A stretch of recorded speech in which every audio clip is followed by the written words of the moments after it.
Pues buenas tardes y bienvenidos a la introducción al Antiguo Testamento.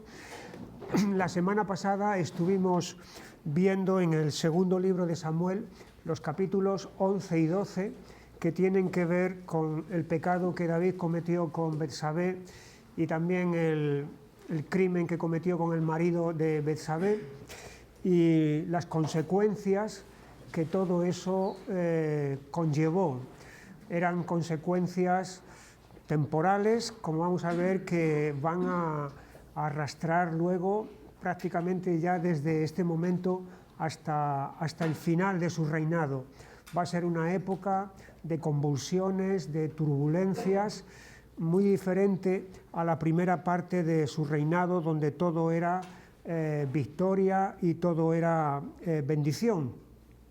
Ahí vimos, por ejemplo, que ante la espada con la que él ordena matar a Urías, Dios va a levantar la espada y también además en su propia casa. Ante la muerte que él ha provocado de Urías, se va a producir la muerte del niño con el que Betsabé ha quedado embarazada de David. Y otra consecuencia también la tenemos allí en el capítulo 12, versículo 14, dice: mas por cuanto con este asunto hiciste blasfemar a los enemigos del Señor, el hijo que te ha nacido ciertamente morirá. Es decir, una consecuencia añadida del pecado de una persona tan relevante como David, el hombre que ordenó trasladar el arca, el hombre que impulsó o tuvo por lo menos el deseo de construir morada para Dios, aunque luego él no la iba a construir, sino que sería su hijo Salomón. Es decir, un hombre que es una referencia espiritual para todo su pueblo. El pecado que ha cometido es un escándalo. Y es un motivo, además, como dice aquí, de blasfemia para los enemigos de Dios. Es decir, el mal testimonio de un creyente sirve para que los incrédulos se reafirmen todavía más en su incredulidad y por lo tanto es una responsabilidad que el creyente que ha cometido pecado, especialmente cuando es una figura de primer orden, pues es de mucha mayor gravedad que si lo ha cometido alguien, vamos a decir, de a pie, por así decirlo, porque ese pecado ante los ojos de otros pasa desapercibido, pero no pasa desapercibido si es una figura que es pública y que es muy conocida. Bien, en medio de todas estas consecuencias duras, de esta disciplina severa a la que Dios va a someter a David, hay un rayo de luz. Y ese rayo de luz está en el nacimiento de Salomón. Ahí tenemos en este capítulo 12 y versículo 25, o mejor 24, y consoló David a Betsabé su mujer, y llegándose a ella, durmió con ella, y ella le dio a luz un hijo, y llamó su nombre Salomón, al cual amó el Señor.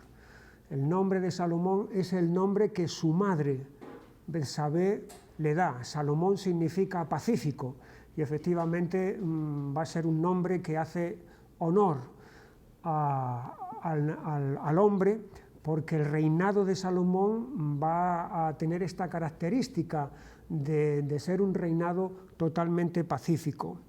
Pero sin embargo, dice en el versículo 25, y envió un mensaje por medio de Natán profeta, así llamó su nombre Jedidías, a causa del Señor. Es decir, mientras que la madre le da el nombre de Salomón, que es con el que ha pasado la historia, sin embargo, Dios le da otro nombre, que es este de Jedidías, que si veis hay una notita ahí al pie de vuestras Biblias, que significa amado del Señor. Y en este amor del Señor por Salomón, vemos la razón por la cual él y no otro de los hijos de David fue el heredero al trono. Porque Salomón es el 10º hijo de David. No es el primero, no es el primogénito. El primogénito sería el que naturalmente tiene el derecho al trono. Pero Salomón no es el primogénito, ni es el segundo, ni es el tercero, es el 10º.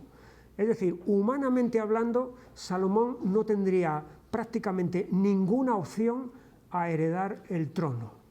Pero sin embargo, es por este amor que el Señor tiene hacia este niño, que va a ser la base, ese va a ser el fundamento por el cual él va a heredar el trono.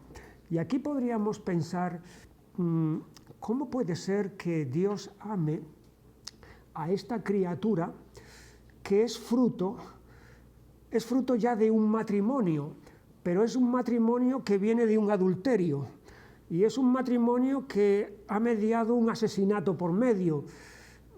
¿Cómo puede ser que Dios ame a esta criatura? Y más todavía, que Dios escoja precisamente a este niño como aquel que va a heredar el trono. Y aquí es donde llegamos a lo que podríamos denominar las extrañas elecciones de Dios. Las extrañas elecciones de Dios. A veces Dios hace elecciones muy extrañas. Por ejemplo, Él va a elegir a Saulo. Saulo es un perseguidor de la Iglesia. Saulo es un enemigo declarado de los cristianos. Por tanto, un enemigo declarado de Dios, aunque él piensa que está luchando a favor de Dios. Sin embargo, está luchando contra Dios. Cualquiera de nosotros, tal vez, en lugar de Dios, si estuviéramos en lugar de Dios, hubiéramos dicho: a ese hombre hay que quitarlo de en medio, hay que quitarlo de la escena, para que no haga daño, para que no siga haciendo más daño. Y sin embargo, Dios lo que hace es precisamente a ese hombre elegirlo y escogerlo, y no para que sea uno más, sino para que sea el apóstol de los gentiles, y el apóstol que va a destacar por encima de todos los demás apóstoles. Es una extraña elección de Dios.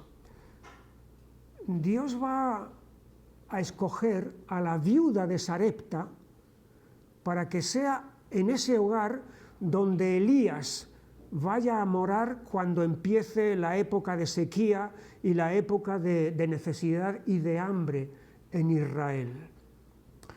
Si vamos un momentito al manual, al mapa que ya hemos visto bastantes veces, de la página 55, ahí podemos ubicar dónde está la población de Sarepta. Sarepta está justo al norte. Está al norte del todo, tenemos en el centro del mapa al norte, tenemos a Sidón, y después, debajo de Sidón, está Sarepta. Es decir, Sarepta está en la franja de Fenicia. Ya dijimos varias veces que fenicio y cananeo es lo mismo. Fenicio en una lengua y cananeo en otra, pero al final es el mismo pueblo. Es decir, Dios va a elegir a una mujer cananea para que sea allí donde Elías vaya a morar, una viuda cananea. ¿Había viudas en Israel? Sí. ¿Había otras moradas en Israel? Claro, por supuesto que sí. Y sin embargo, Dios escoge la morada de esta mujer cananea. Ya sabemos, los cananeos están bajo sentencia, están bajo maldición, son un pueblo a ser desarraigado, etc. Pues precisamente es un hogar cananeo donde Dios envía a su profeta, a su siervo, para que para que vaya allí. Es un general sirio, Naamán, el que va a ser sanado de la lepra, al que Dios elige para ser sanado de la lepra. Siria en ese momento, en los tiempos de Eliseo, era la nación enemiga 100% de Israel. Por lo tanto, lo último que humanamente se pensaría es que un sirio fuera a ser el recipiente del favor y de la misericordia de Dios. Y sin embargo es precisamente Naamán el que va a recibir ese milagro de sanar de la lepra. Así que Dios a veces hace extrañas elecciones porque Él se complace en hacer las cosas de esa manera. No obedece a una lógica o a un razonamiento humano de cómo tienes que hacer, sino que Él es soberano y es libre para decidir cómo, a quién escoge y a quién no escoge. Y en ese sentido, aunque Salomón es fruto de un matrimonio que viene de un adulterio, que hubo un asesinato por medio, y aunque Salomón es el 10º en la aspiración al trono, sin embargo, Dios es el que escoge para que sea precisamente el que va a suceder a su padre David en su momento. Así que ahí tenemos en este amor del Señor por este niño un rayo de luz en medio de toda la oscuridad que hay como consecuencia del pecado de David. Después tenemos en la última parte del capítulo 12 esta captura de esta ciudad que se llamaba Rabá, que era donde estaba Urías precisamente, donde fue Joab y Urías y el ejército de Israel a luchar, y de allí es de donde llamaron a Urías por orden de David, y el asunto quedó, vamos a decir, en suspenso, pero ahí es donde se va a efectuar la captura de Rabá y va a ser una victoria. Y incluso hay en el versículo 30 un detalle, dice: y quitó la corona, David, de la cabeza de su rey, la cual pesaba 1 talento de oro y tenía piedras preciosas, y fue puesta sobre la cabeza de David y sacó muy grande botín de la ciudad. Así que fue una victoria, y además una victoria sonada con este gesto especial de que esta corona, que pesaba 1 talento de oro, 1 talento eran 45 kilos, no es cualquier cosa. Ponerte 45 kilos en la cabeza, bueno, pero era de oro.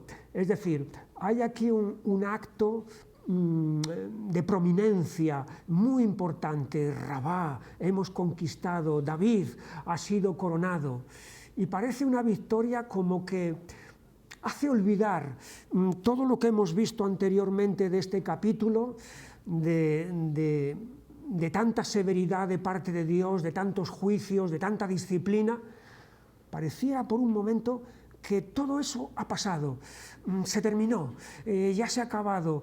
El niño que esperaba a Betsabé se murió, pero ahora he sido coronado. Y parece que esta victoria pone fin a todo eso. Pero no, esta victoria es más bien un espejismo. Sabemos lo que es un espejismo, ¿verdad? Es la ilusión óptica que en el desierto a veces se experimenta de que un objeto está ahí y realmente es que no está ahí, pero los ojos nos engañan y parece que está ahí. Y esta victoria en ese sentido es un espejismo que parece que ya ha pasado toda la disciplina de Dios y que seguimos adelante con la carrera victoriosa de David, que comienza de nuevo. Pero no, es un espejismo, porque nada más comenzar el capítulo 13 dice: aconteció después de esto, justo después de la victoria de Rabá, que teniendo Absalón, hijo de David, una hermana hermosa que se llamaba Tamar, se enamoró de ella Amnón, hijo de David. Y aquí es donde va a suceder la primera gran perturbación en esta etapa del reinado de David. El primer gran problema que se le va a plantear dentro de su casa, dentro de sus hijos. Hay tres grandes conflictos que a David se le van a presentar de parte de sus hijos.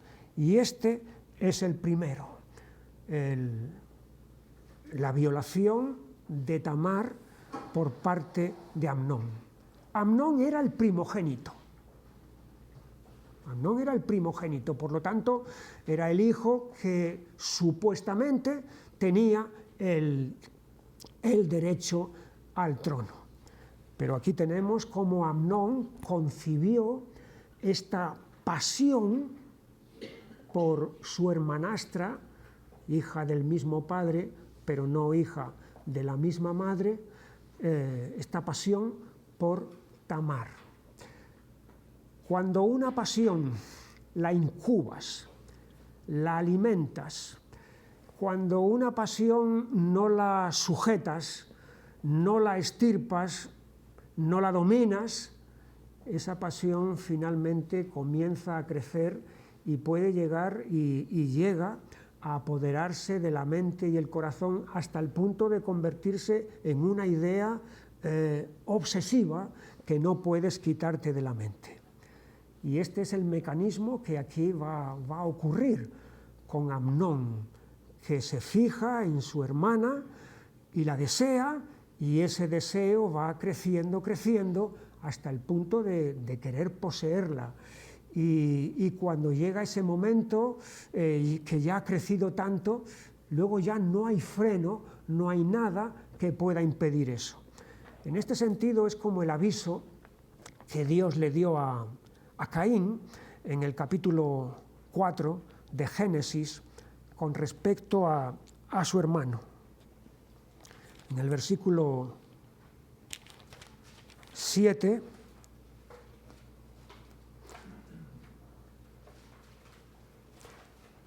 dice: si bien hicieres, no serás enaltecido, y si no hicieres bien, el pecado está a la puerta. Con todo esto a ti será su deseo, y tú te enseñorearás de él. El pecado está a la puerta, el pecado está acechando, el pecado está deseando de entrar. Si tú le abres una rendija, si tú le abres la puerta, ese pecado va a entrar y se va a hacer dueño. Pero si tú le cierras la puerta, ese pecado se va a mantener ahí fuera, tú te enseñorearás de él. Es decir, depende de ti, de la actitud que tú tengas, cómo te va a dominar o tú vas a poder dominarlo. Y aquí es donde Amnón deja que esa pasión se apodere de él, y al final Amnón se va a convertir en una bestia que a su hermana la va a violar. Hay un paralelismo entre David y Amnón, o sea, entre padre e hijo. Ambos sucumbieron a la pasión sexual. La de David acabó en adulterio y en crimen. La de Amnón va a acabar en violación. Otro paralelismo es que la pasión no atiende a razonamientos. A David le dijeron, el razonamiento que le dijeron a David fue: esa es la mujer de Urías, eteo. Ese razonamiento debía de haber hecho frenar a David. Cuidado, esta mujer tiene marido. Pero como la pasión ya había ganado terreno, el razonamiento no sirvió de nada. Y el razonamiento que Tamar va a esgrimir frente a Amnón no va a servir tampoco de nada. Otro paralelismo también es que hay un cómplice en el caso de David, y ese cómplice fue Joab. Joab se prestó para que Urías viniera, para ponerle al frente en lo más peligroso de la batalla, y aquí también Amnón va a tener un cómplice que se llama Jonadab, que es sobrino de David, en el versículo 13, o 4 mejor. Versículo 4, este le dijo, hijo del rey, ¿por qué de día en día vas enflaqueciendo así? ¿No me lo descubrirás a mí? Y Amnón le respondió, yo amo a Tamar, la hermana de Absalón, mi hermano. Y Jonadab le dijo, acuéstate en tu cama y finge que estás enfermo. Y cuando tu padre viniera a visitarte, dile, te ruego que venga mi hermana Tamar para que me dé de comer y prepare delante de mí alguna vianda, para que al verla yo la coma de su mano. Así que ambos tienen cómplices que les ayudan a llevar a cabo el macabro plan que ellos han concebido. Otro paralelismo es que David simuló, fingió ante Urías. Te he llamado para preguntarte por el estado de Joab, por el estado del ejército, etc. Falso totalmente. Le había llamado para que Urías se acostara con su mujer. Pero David está fingiendo todo eso. Y Amnón está aquí también simulando ante su padre David. Versículo 6. Se acostó pues Amnón y fingió que estaba enfermo, y vino el rey a visitarlo. Y dijo Amnón al rey, yo te ruego que venga mi hermana Tamar y haga delante de mí 2 hojuelas para que coma yo de su mano. Finge que está enfermo, hace creer a su padre que está enfermo para que le mande a su hermana Tamar. Así que hay una serie de similitudes en ambos casos. Pero también hay una serie de diferencias entre Amnón y David. Una diferencia es que la pasión de David acabó en matrimonio con la mujer con la que pecó. La pasión de Amnón va a terminar en violación con la mujer con la que pecó.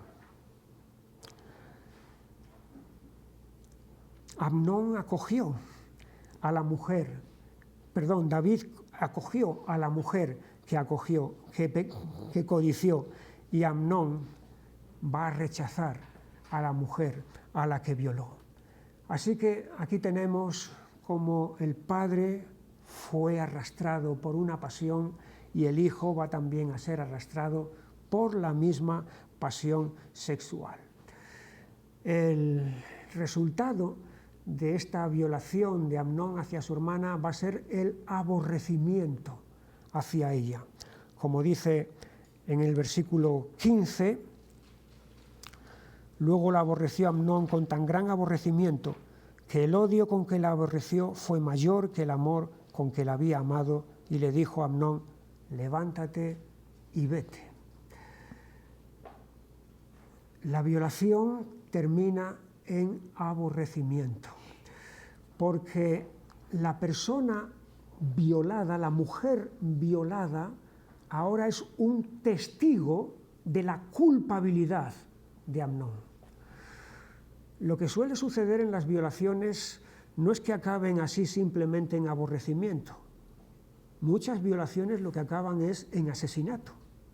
Es decir, la persona, la mujer a la que se ha violado, se la termina asesinando, porque es un testigo vivo de la culpabilidad, es un testigo acusador de la culpabilidad.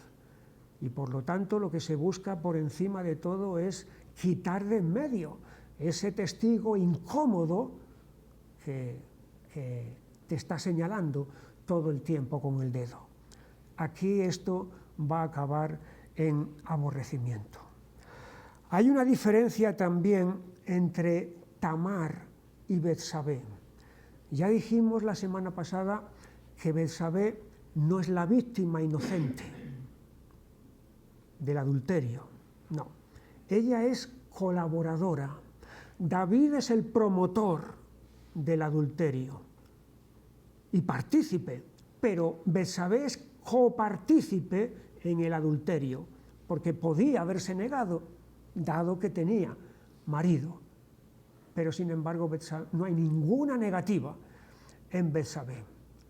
Sin embargo, Tamar es violada contra su voluntad. Bueno, la misma palabra violación indica que no puede haber voluntad suya por medio. Por lo tanto, aquí sí estamos, en el caso de Tamar, ante una víctima inocente. Esta violación va a quedar impune. En el versículo 21, y luego que el rey David oyó todo esto, se enojó mucho. Pero ya está. Se enfadó, se enojó, evidentemente contra su hijo, contra Amnón, pero no tomó medidas, no hizo nada. Simplemente quedó el asunto en eso. Pero aquí no va a acabar la historia.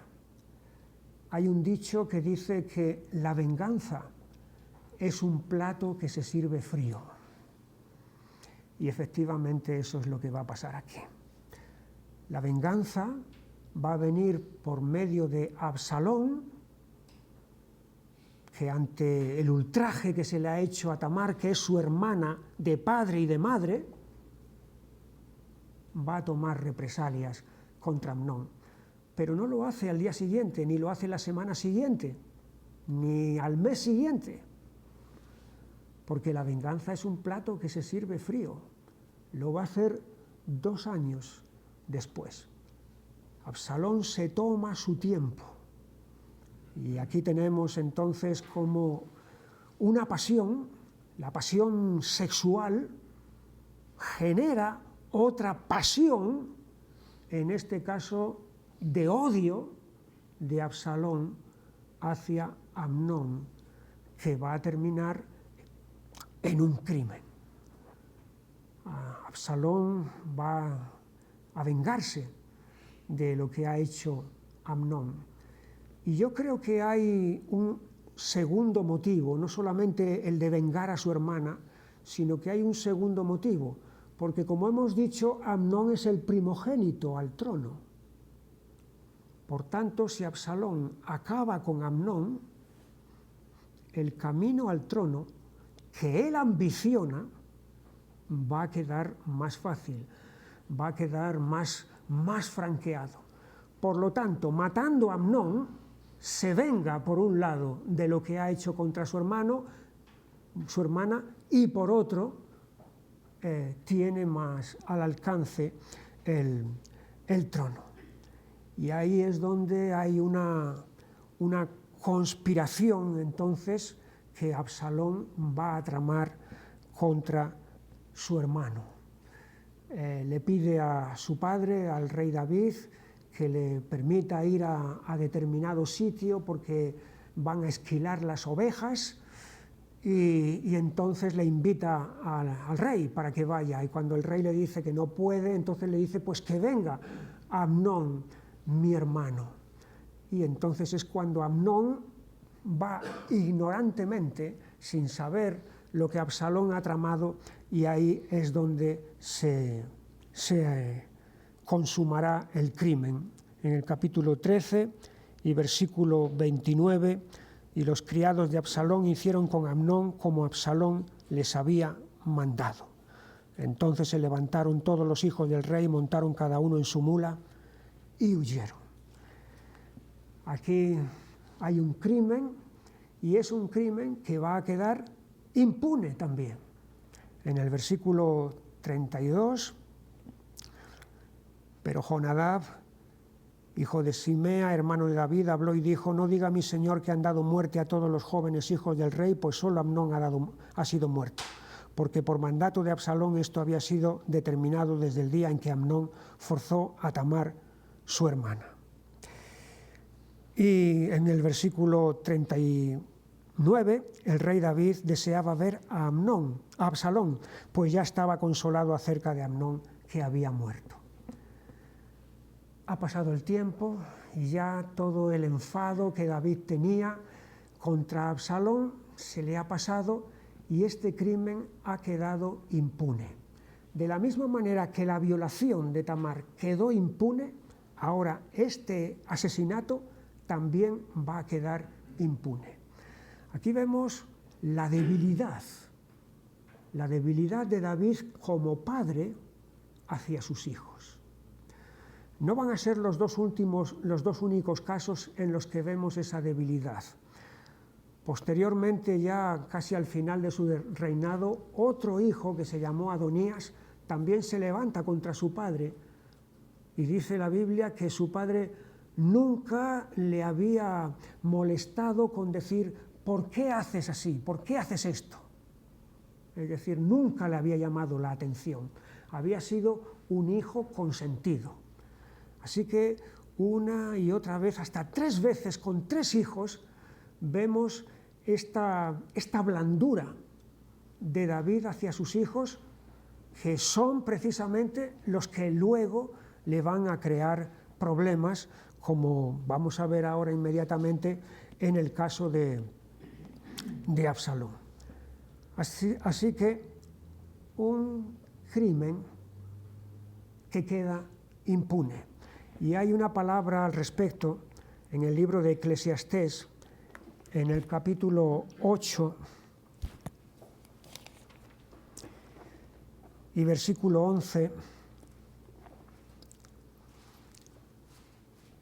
donde dice: por cuanto no se ejecuta luego sentencia sobre la mala obra, el corazón de los hijos de los hombres está en ellos dispuesto para hacer el mal.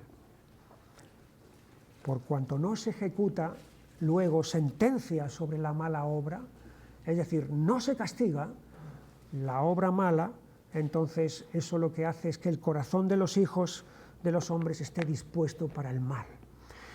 Y efectivamente esto es lo que va a ocurrir con el caso de Absalón, que su padre no ha tomado cartas en el asunto, y por lo tanto esto va a dar pie a que Absalón siga adelante en la carrera que ya ha comenzado aquí.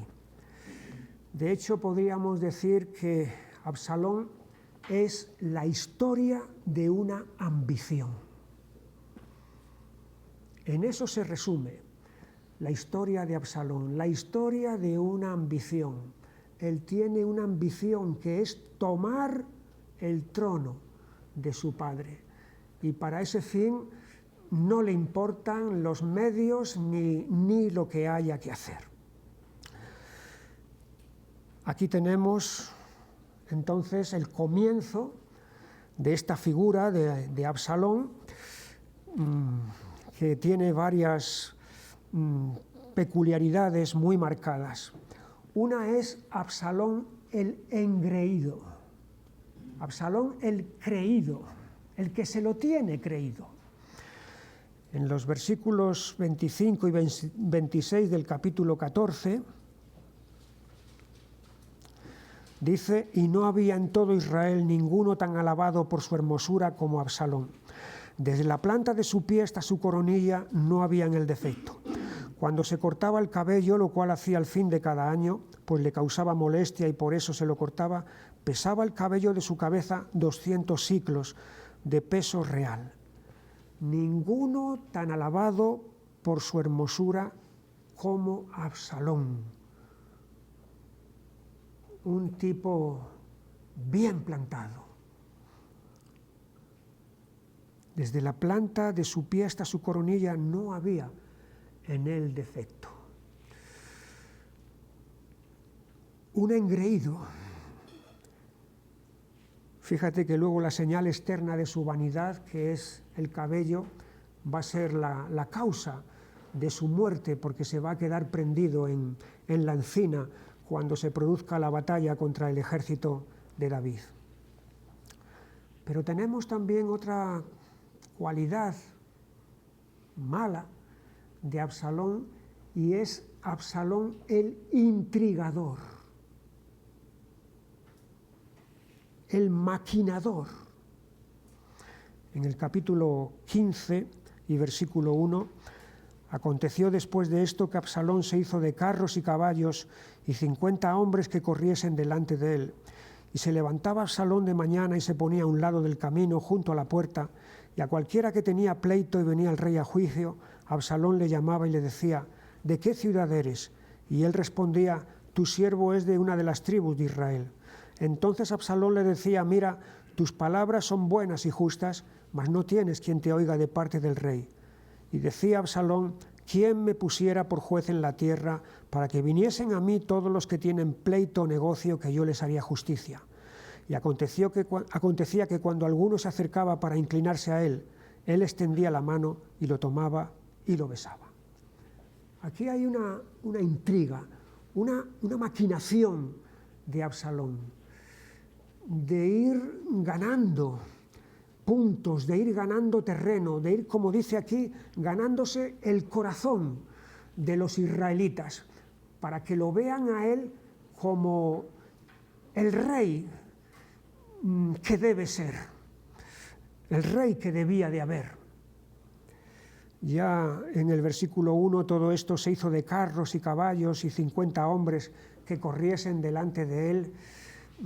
Ya muestra aquí también el deseo de prominencia, pero luego está toda esta estrategia de ponerse, como dice en el versículo 2, se ponía a un lado del camino junto a la puerta.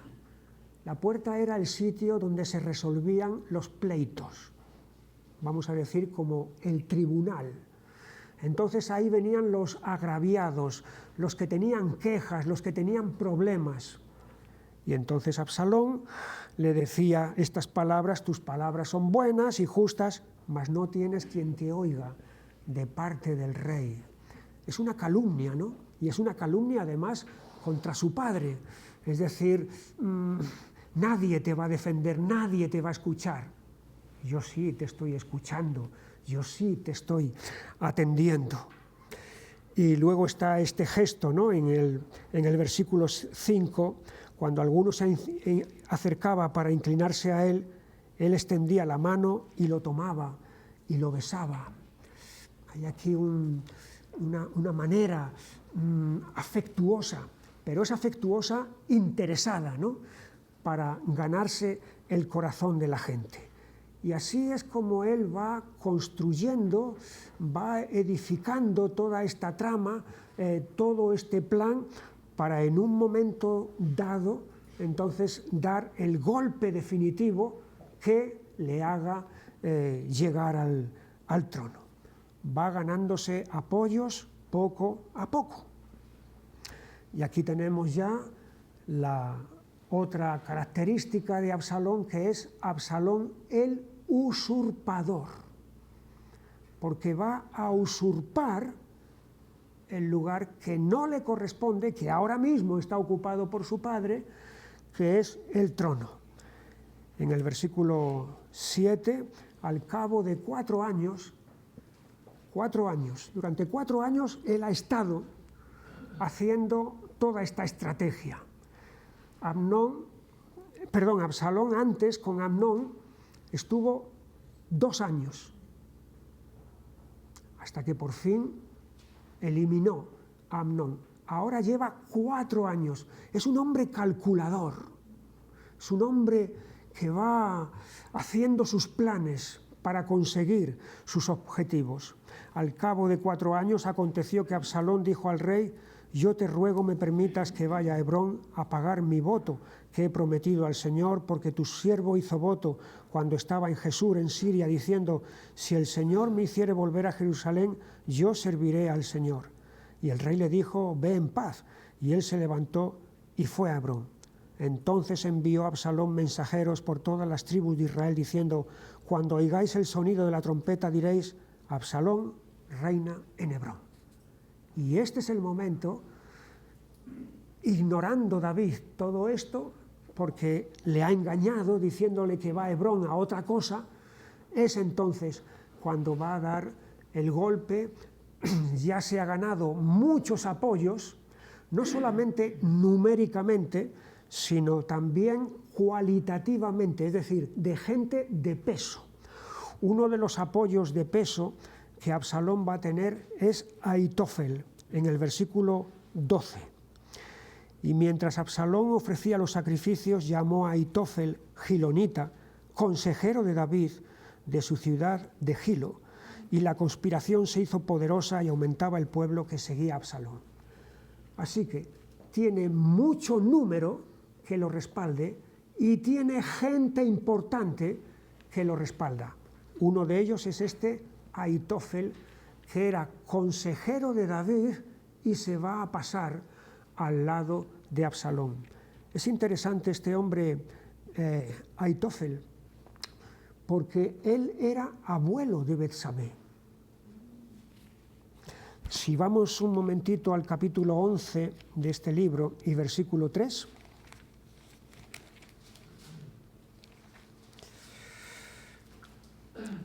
Envió David a preguntar por aquella mujer y le dijeron: aquella es Betsabé, hija de Eliam, mujer de Urías Eteo. Betsabé, hija de Eliam. Vamos a retener este nombre en la cabeza y ahora nos vamos al capítulo 23 y versículo 34.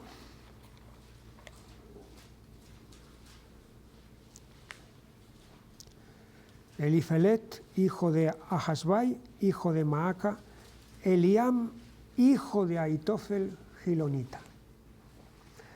Si Eliam era hijo de Betsabé y Eliam es hijo de Ahitofel, quiere decir que Ahitofel es abuelo de Betsabé.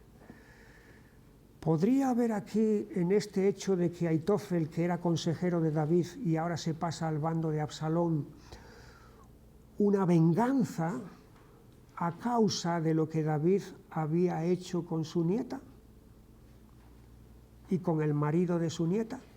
No lo sabemos, pero puede ser que en el cambio de lealtades esté presente todo este asunto. Y es posible que sea a este personaje al que se está refiriendo David en el Salmo 51 y versículos 13 y 14. Perdón, 55, Salmo 55, o mejor, versículo 12.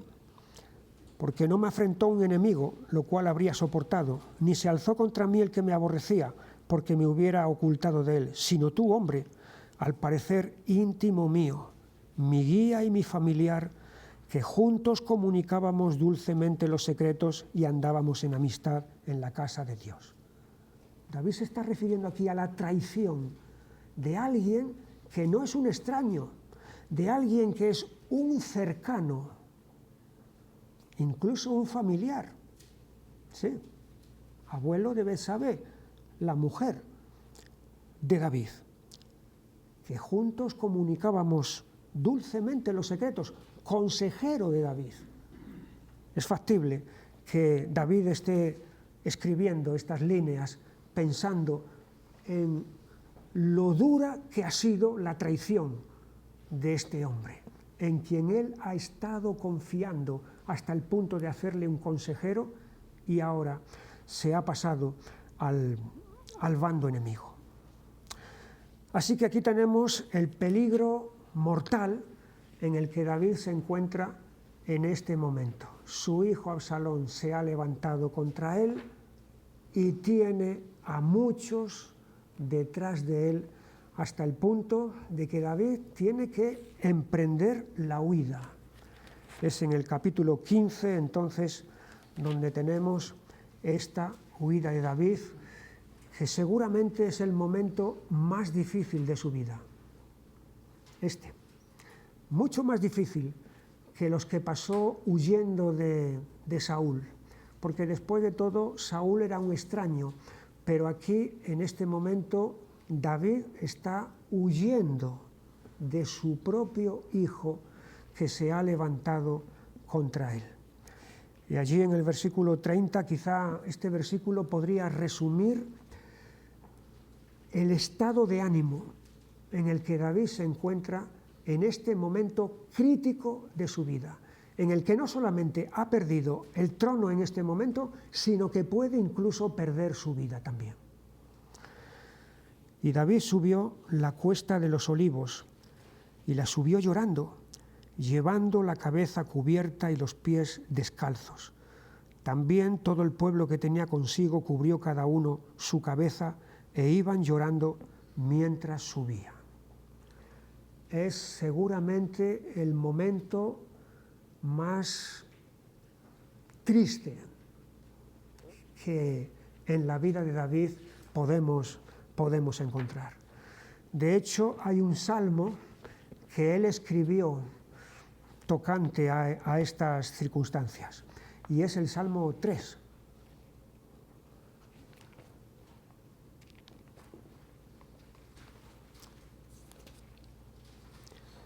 El Salmo 3 tiene un encabezamiento en letra pequeña, ya dijimos lo de la letra pequeña, ¿verdad? Con los salmos, que hacen referencia a ciertas circunstancias, experiencias de David. Y el Salmo 3 tiene la letra pequeña arriba, dice, Salmo de David cuando huía de delante de Absalón su hijo.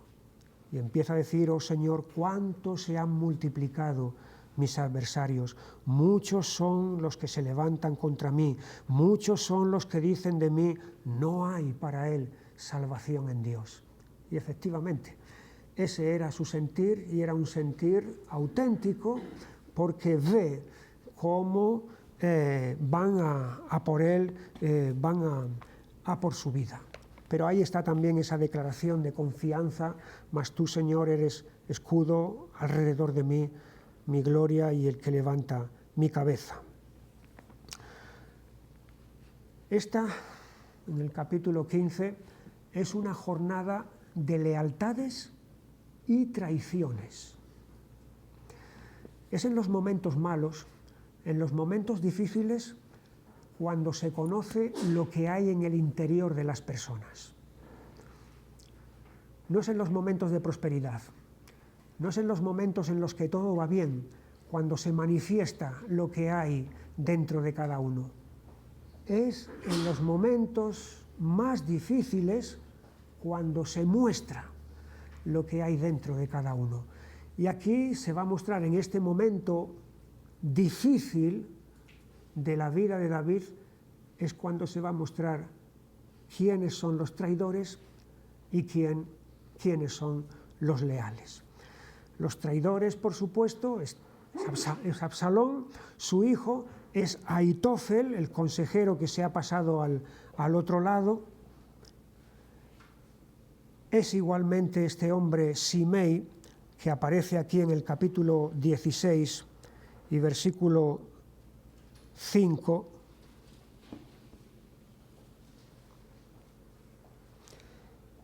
y vino el rey David hasta Bahurim, y aquí salía uno de la familia de la casa de Saúl, el cual se llamaba Simei, hijo de Gera, y salía maldiciendo y arrojando piedras contra David y contra todos los siervos del rey David, y todo el pueblo y todos los hombres valientes estaban a su derecha y a su izquierda. Y decía Simei maldiciéndole, fuera, fuera, hombre sanguinario y perverso, el Señor te ha dado el pago de toda la sangre de la casa de Saúl, en lugar del cual tú has reinado, y el Señor ha entregado el reino en mano de tu hijo Absalón, y hete aquí sorprendido en tu maldad, porque eres hombre sanguinario. Hay aquí toda una serie de improperios, de vejaciones que este hombre está lanzando contra David, que está en el momento de debilidad más agudo de toda su vida. Como digo, jornada de traiciones.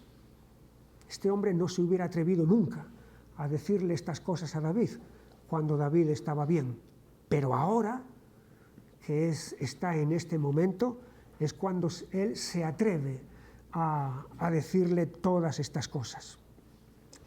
Pero también es una jornada de lealtades, de gente que se pone del lado de David.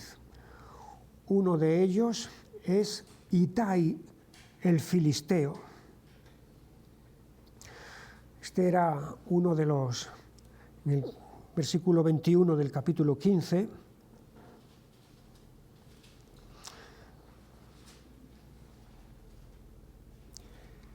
respondió Itai al rey diciendo, vive Dios y vive mi señor el rey, que o para muerte o para vida, donde mi señor el rey estuviere, allí estará también tu siervo.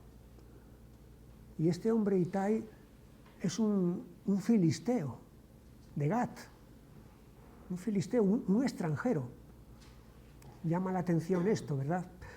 A veces gente que uno no pensaría, el último que pensaría uno que iba a ser leal, resulta que es el que permanece leal, un extranjero. Sin embargo, uno que era de la tribu de Benjamín, ese Simei, está maldiciendo a David. Este Itai fue uno de los 30 valientes. En la lista de valientes que hay consta allí su nombre. Están también los sacerdotes Sadoc y Abiatar, que están del lado de David, en el versículo 24. Y aquí también iba Sadoc y con él todos los levitas que llevaban el arca del pacto de Dios y asentaron el arca del pacto de Dios.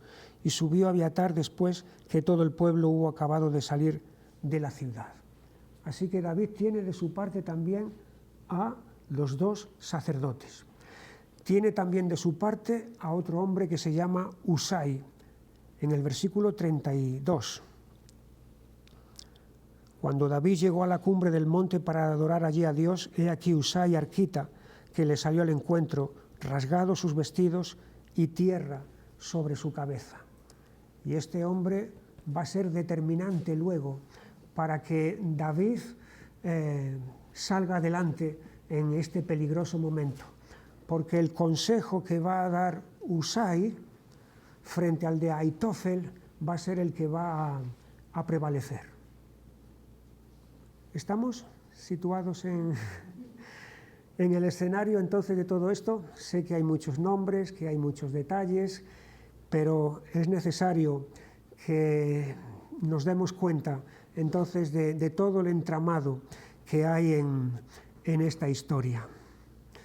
Llama la atención también en este momento de tanto peligro para David la actitud que él tiene. En primer lugar, la actitud hacia Dios, y es una actitud de sometimiento a la voluntad de Dios, sea la que sea. Este capítulo 15 y versículo 23, mejor 25, pero dijo el rey a Sadoc: vuelve el arca de Dios a la ciudad. Si yo hallare gracia ante los ojos del Señor, Él hará que vuelva y me dejará verla y a su tabernáculo. Y si dijere: no me complazco en ti, aquí estoy, haga de mí lo que bien le pareciere. Así que David aquí se encomienda a la voluntad de Dios. Y esa voluntad puede ser favorable o puede no serlo. Y sin embargo David dice que sea lo que Dios quiera. Esa es la actitud que David tiene. Es una actitud también de adoración hacia Dios en este momento tan crítico de su vida. Versículo 32. Cuando David llegó a la cumbre del monte para adorar allí a Dios, he aquí Usai arquita, que le salió al encuentro, rasgado sus vestidos y tierra sobre su cabeza. Llegó a la cumbre del monte para adorar allí a Dios. Fíjate qué reacción, ¿no? Qué actitud en estos momentos de tanta angustia y de tanta presión. David está allí queriendo adorar a Dios. Y también él va a hacer una serie de arreglos, de órdenes y de disposiciones. En el versículo 34, mas si volvieres a la ciudad y dijeres a Absalón: rey, yo seré tu siervo, como hasta aquí he sido siervo de tu padre, así seré ahora siervo tuyo, entonces tú harás nulo el consejo de Aitofel. ¿No estarán allí contigo los sacerdotes Sadoc y Abiatar? Por tanto, todo lo que oyeres en la casa del rey se lo comunicarás a los sacerdotes Sadoc y Abiatar. Y aquí que están con ellos sus 2 hijos, Ahimaas, el de Sadoc, y Jonatán, el de Abiatar. Por medio de ellos me enviaréis aviso de todo lo que oyereis. Así que en estos momentos de angustia, él también tiene la cabeza centrada para dar una serie de órdenes que van a ser acertadas, porque efectivamente lo que ese hombre Usai haga cuando dé el consejo que da a Absalón es que entonces le llevan las noticias a David de lo que Absalón va a hacer y por tanto David puede tomar medidas para protegerse y para defenderse. En toda esta jornada de lealtades y traiciones hay una lealtad que es la mayor de todas y es la que salva a David del peligro en que se encuentra. Y esa lealtad es la de Dios. A pesar de la severa y dura disciplina que Dios está sometiendo a David, no significa que lo ha desechado ni que lo ha abandonado. Lo está tratando con dura disciplina, sí, pero no lo ha desechado y no lo ha abandonado. Y la prueba la tenemos aquí en el capítulo 17 y versículo 14. Entonces Absalón y todos los de Israel dijeron: el consejo de Husai arquita es mejor que el consejo de Ahitofel, porque el Señor había ordenado que el acertado consejo de Ahitofel se frustrara, para que el Señor hiciese venir el mal sobre Absalón.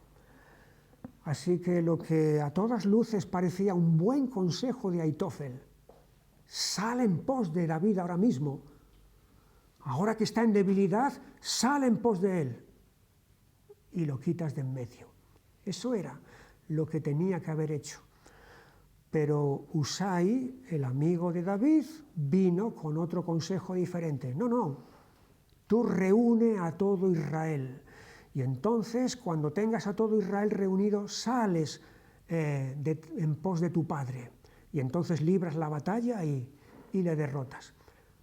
Pero mientras se produce toda esa reunión del ejército de Israel, David se entera de los planes de Absalón y toma medidas entonces, y ahí es donde se va a librar la batalla en la que la victoria va a estar del lado de David.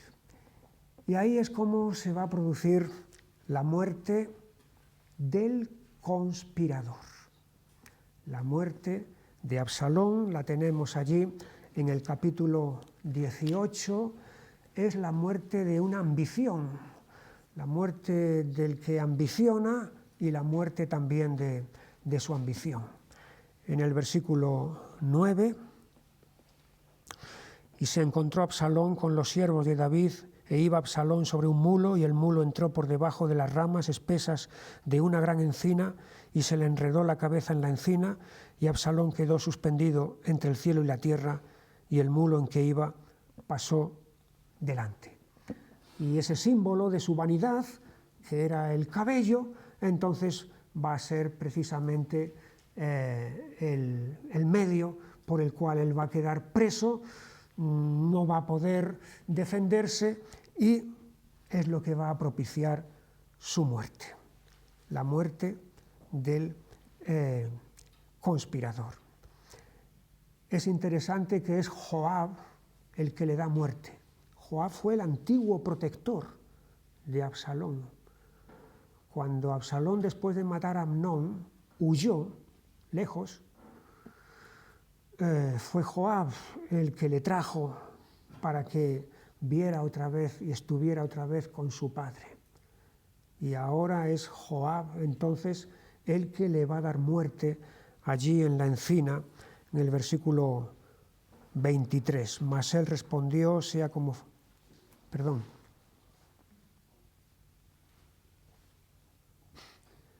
Espérate.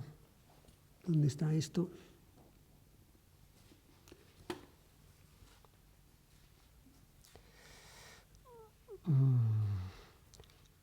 Sí, allí en el versículo 14, perdón. Y respondió Joab: no malgastaré mi tiempo contigo. Y tomando 3 dardos en su mano, los clavó en el corazón de Absalón, quien estaba aún vivo en medio de la encina. Así que,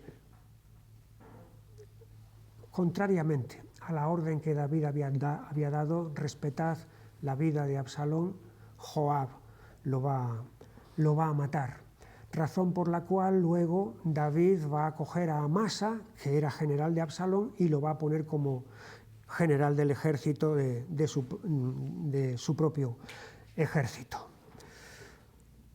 Así que aquí tenemos también otro detalle en cuanto a la muerte de Absalón, que es su sepultura. Su sepultura es ignominiosa, su sepultura es humillante. En el versículo 17,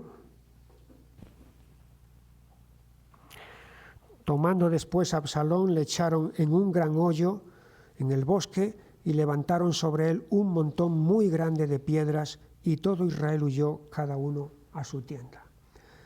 La sepultura era un acto importante, y sigue siendo un acto importante para un difunto, para una persona. Especialmente si uno es un príncipe, si uno es un hijo de un rey. Se supone que el sepulcro que tú vas a tener es un sepulcro y un entierro importante. Pero el entierro que este hombre va a tener no puede ser más humillante, porque es en un hoyo que cavan allí, entonces, y allí es donde lo van a enterrar. Fíjate el contraste. Dice en el versículo 18, y en vida Absalón había tomado y erigido una columna, la cual está en el valle del rey, porque había dicho, yo no tengo hijos que conserven la memoria de mi nombre, y llamó aquella columna por su nombre, y así se ha llamado columna de Absalón hasta hoy. Así que él se erigió un monumento mientras estaba en vida. Decíamos antes de Absalón el engreído, ¿verdad? El que se lo tenía creído. Bueno, pues el hecho de levantarse la columna como monumento a su propio nombre es otra vez otro detalle que añade a ese engreimiento que él tenía. Sin embargo, esta columna que él pensó que iba a ser para fama, es decir, mira, la columna de Absalón, finalmente va a ser, mira, la columna de Absalón. El hombre que se rebeló contra su padre, fíjate cómo acabó. ¿Y dónde acabó? Enterrado en un hoyo, como se entierra a un animal. Así que aquí tenemos la muerte del conspirador. Se cumple con este hombre la palabra de Deuteronomio, del capítulo 27, y versículo 16, maldito el que deshonrare a su padre o a su madre. Y efectivamente hay una maldición aquí evidente en la vida de este hombre, que acaba como acaba. Después de la muerte de su hijo, David va a regresar a Jerusalén.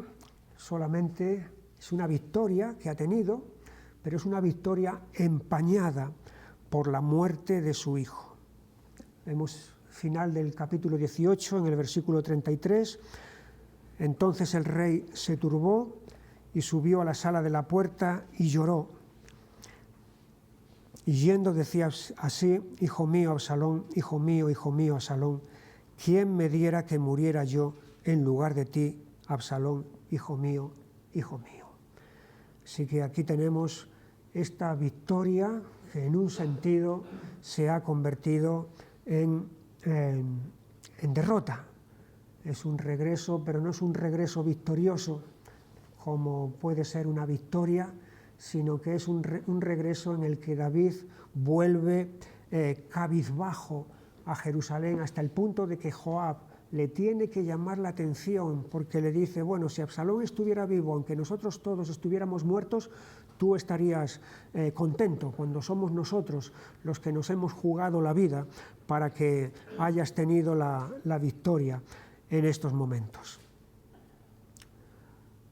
Y hay aquí, en este capítulo 19, una serie de pronunciamientos, de decisiones que David toma. Una, nombrar a Amasa, que había sido general de Absalón, nombrarlo general de su propio ejército. Versículo 13.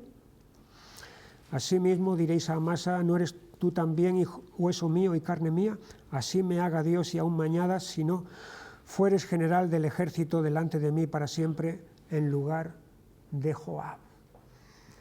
Joab ha matado a su hijo Absalón, por lo tanto, queda destituido de su cargo y nombra a este otro, Amasa, en lugar de Joab.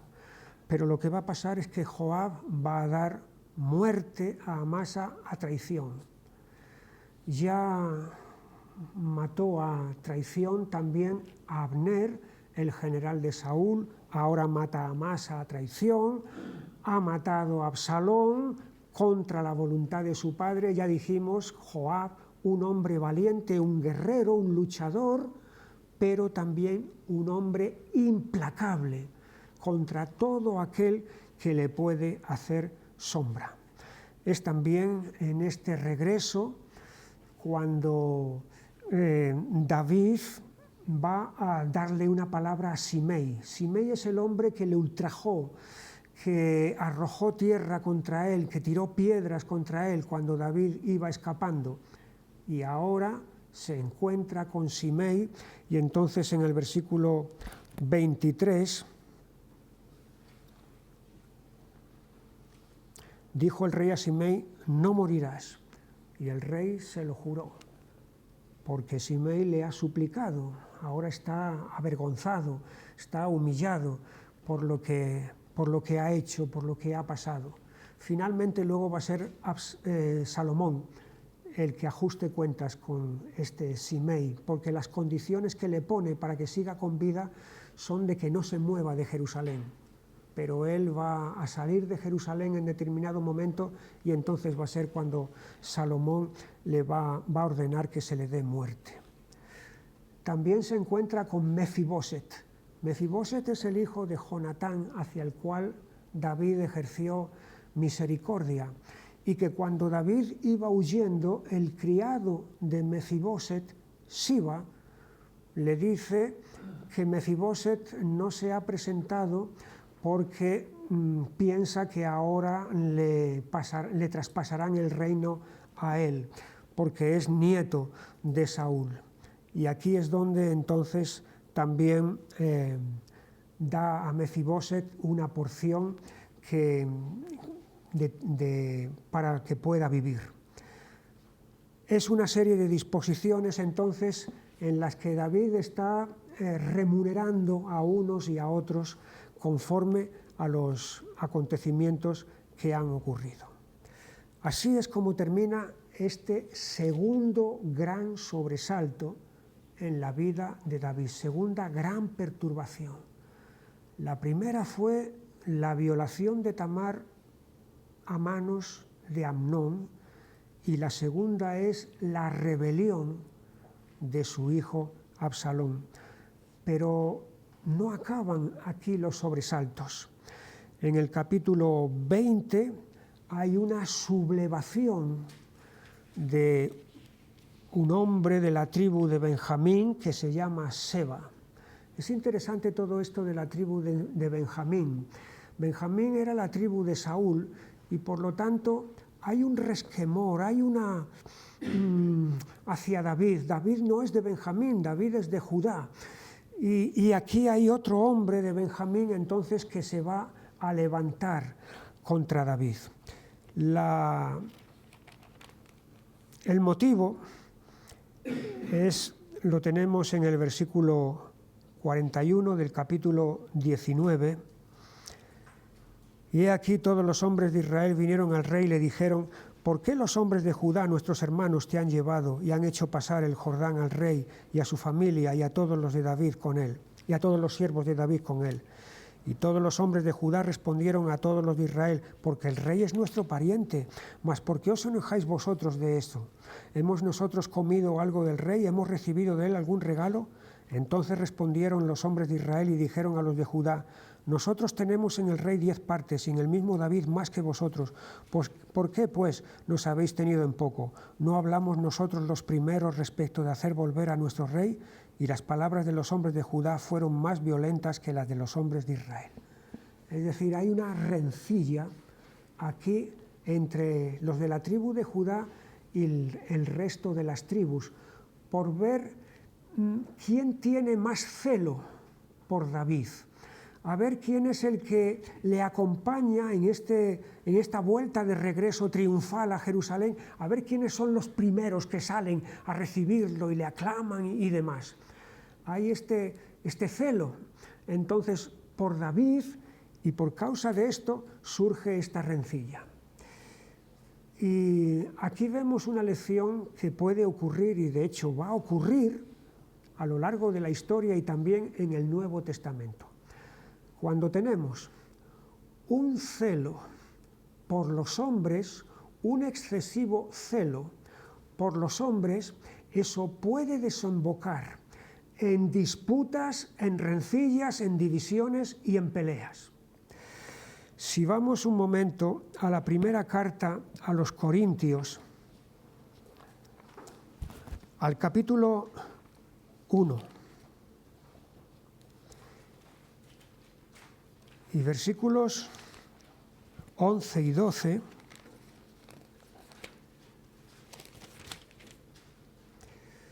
dice así: porque he sido informado acerca de vosotros, hermanos míos, por los de Cloé, que hay entre vosotros contiendas. Quiero decir que cada uno de vosotros dice: yo soy de Pablo, y yo de Apolos, y yo de Cefas, y yo de Cristo. Es decir, el celo por los hombres, por ser partidario de un hombre, puede llevar a enfrentamientos y a divisiones, incluso dentro de la misma iglesia. Y después de todo eso no son más que frutos de la carne, como dice en la carta a los Gálatas en el capítulo 5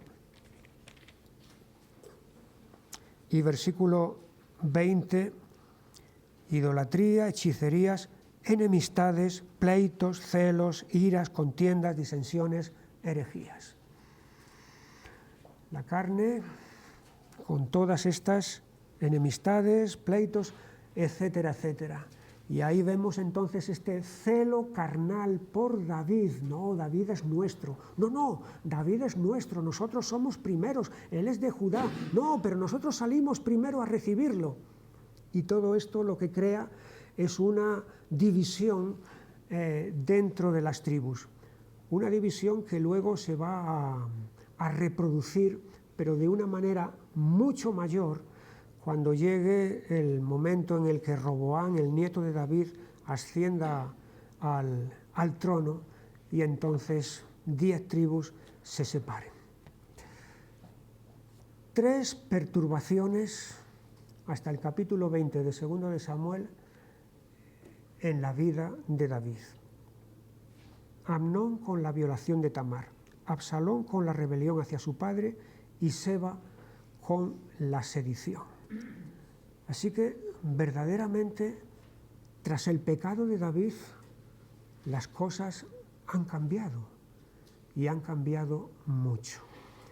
Lo que anteriormente era todo brillo y todo esplendor y todo victoria, a partir de ese pecado vienen una serie de tropiezos y de perturbaciones que van a acompañar a David hasta el final. Y es que la palabra de Dios no es solamente, como dijimos la semana pasada, para unos pocos y para otros no. Lo malo es malo, no importa quién lo haga. Lo malo es malo si lo hace Saúl o si lo hace Absalón, pero lo malo es malo también si lo hace David. Nos quedan unos poquitos capítulos de este segundo libro de Samuel, que los vamos a terminar la próxima semana, si Dios quiere, y ya comenzamos con el primer libro de Reyes. Comenzamos con la etapa primero y segundo de Reyes, en las cuales vamos a ver todo el desarrollo de la monarquía en Israel. Son libros en los que hay, si aquí hemos visto personajes, allí vamos a ver todavía muchos más. Y tenemos que ir leyéndolos para que vayamos familiarizándonos con esos hombres y con esos acontecimientos que allí están desarrollados, porque incluso hay algunos nombres que están en una dinastía y están en otra. Se llaman de la misma manera unos y otros, pero no son las mismas personas, evidentemente. Y a veces resulta un poquito confuso saber a quién se está refiriendo. Entonces vamos a ir leyendo todo esto y espero que también con los diagramas que preparé en el manual todo eso podamos verlo de una manera más clara. Bueno, pues que el Señor os bendiga y hasta el viernes que viene, si Dios quiere.